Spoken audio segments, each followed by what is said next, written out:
तेनालीराम विजयनगर के महाराज कृष्णदेव राय के बेहद अजीज और विद्वान मंत्री थे। आइए सुनते हैं उनकी बुद्धिमानी का एक नया किस्सा। राज दरबार में प्रवेश। बहुत समय पहले की बात है। आंध्र प्रदेश में तेनाली नाम का एक गांव था। गांव में एक रामकृष्ण नाम का लड़का अपनी माँ के साथ रहता था, जिसे सब प्यार से राम बुलाते थे। बचपन से ही राम बहुत ही बुद्धिमान और चतुर था। बड़ा होने पर राम की शादी शारदा देवी नाम की एक लड़की से हुई और 1 साल बाद उनका एक पुत्र भी हुआ। जब राम के ऊपर परिवार की जिम्मेदारी का बोझ पड़ा तो उसने सोचा कि गांव में इतने साधन नहीं है जिससे वो अपने परिवार का पालन पोषण अच्छी तरह से कर पाए। उसने सुन रखा था कि आंध्र प्रदेश की राजधानी विजयनगर के महाराज कृष्णदेव राय बुद्धिमान व्यक्तियों की बहुत इज्जत करते हैं। तो उसने मन बना लिया कि एक बार तो विजयनगर जाकर उसे भी अपनी किस्मत आजमानी चाहिए। लेकिन महाराज कृष्णदेव के दरबार तक पहुंचना इतना आसान नहीं था। संयोग से उसी समय विजयनगर दरबार के राजगुरु का तेनाली गांव में आना हुआ। राम को यह एक सुनहरे मौके जैसा लगा। उसने राजगुरु को अपने घर मेहमान बनकर रहने का निमंत्रण दिया। दिन रात राजगुरु की सेवा की और उनसे सिर्फ एक ही विनती करी कि किसी तरह राजगुरु एक बार उसे महाराज कृष्णदेव राय से मिलवा दे। कुछ दिनों के बाद राजगुरु ने राम से विदा लेते हुए कहा, राम, हम तुम्हारी सेवा से बहुत खुश हुए। विजयनगर दरबार पहुंचकर जैसे ही मौका मिलेगा हम तुम्हें वहां आने का न्योता भिजवा देंगे। राम राजगुरु के दिए गए वादे से बहुत खुश था और बेसब्री से न्योते का इंतजार करने लगा। पर राजगुरु बहुत ही चालाक था।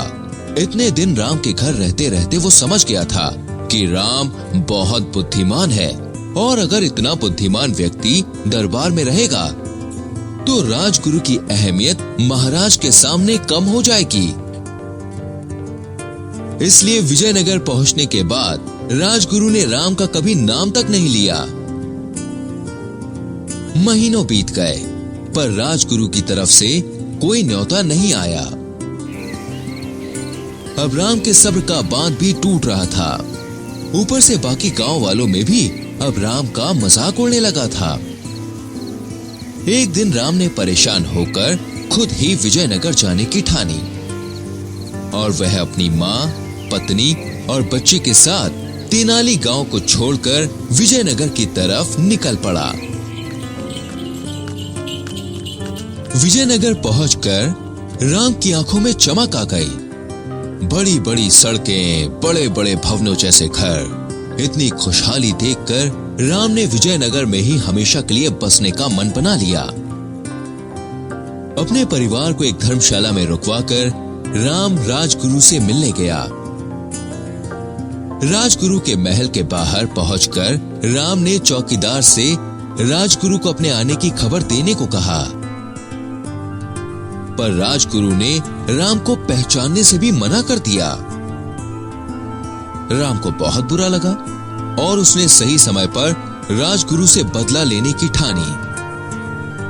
अब सबसे जरूरी उसके लिए विजयनगर दरबार में अपने लिए जगह बनाना था। थोड़ी पूछताछ करने पर राम को पता चला कि महाराज के दरबार में थिमन्ना नाम का एक प्रसिद्ध कवि है जो विद्वानों की बड़ी इज्जत करता है।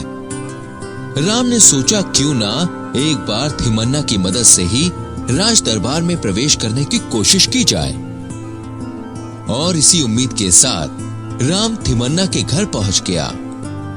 थिमन्ना सच में एक नेक इंसान थे। उन्होंने राम का सिर्फ अच्छी तरह से स्वागत ही नहीं किया बल्कि राम की बुद्धिमानी भरी बातें सुनकर उसे एक कीमती रत्नों का हार भी भेंट किया जो उन्हें महाराज से उपहार में मिला था। राम खुशी खुशी हार लेकर वापस आ गया और अगले दिन वही हार पहनकर दरबार पहुंचा। महाराज कृष्णदेव ने एक अनजान व्यक्ति के गले में अपना दिया हुआ उपहार देखा तो उन्हें बहुत हैरानी हुई। उन्होंने तेनाली से पूछा, आप कौन है सज्जन? राम बोला, मैं तेनाली गांव का राम हूँ महाराज, जिसने आपका दिल जीतने वाले का दिल जीता है। ये हार थिमन्ना ने मुझे भेंट किया है। महाराज कृष्णदेव राम की बातों से बहुत खुश हुए और बोले, आज से तुम हमारे तेनालीराम हुए। तुम हमारा राजपाट चलाने में बाकी मंत्रियों की तरह सहायता करोगे। विजयनगर दरबार में तुम्हारा स्वागत है तेनालीराम। और इस तरह वो राम से तेनालीराम बने और विजयनगर में उनका प्रवेश हुआ।